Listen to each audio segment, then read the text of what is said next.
வேத வசனம் மத்தேயு 7:11. பரலோகத்தில் இருக்கிற உங்கள் பிதா தம்மிடத்தில் வேண்டிக் கொள்ளுகிறவர்களுக்கு நன்மையானவைகளை கொடுப்பது அதிக நிச்சயம் அல்லவா?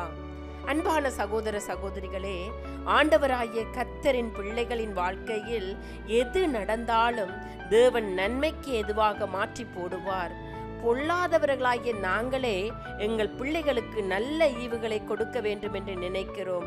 அப்ப பரமபிதா நம் வாழ்க்கையில் நடக்கிற ஒவ்வொரு காரியமும் நன்மைக்கு எதுவாக ஆண்டவர் மாற்றி போடுவார்.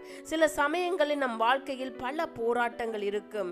இதை ஏன் கர்த்தர் அனுமதித்தார், ஏன் என் வாழ்க்கையில் இப்படி நடந்து கொண்டிருக்கிறது என்று நாங்கள் யோசித்து பார்த்ததுண்டு. ஆனால் அது நன்மைக்கு எதுவாக இருக்கும். இருக்கிற எல்லா சூழ்நிலைகளையும் தேவன் நன்மைக்கு எதுவாக மாற்றுவார். ஆண்டவரை தேடுங்கள், அவர் வழியில் நடவுங்கள்.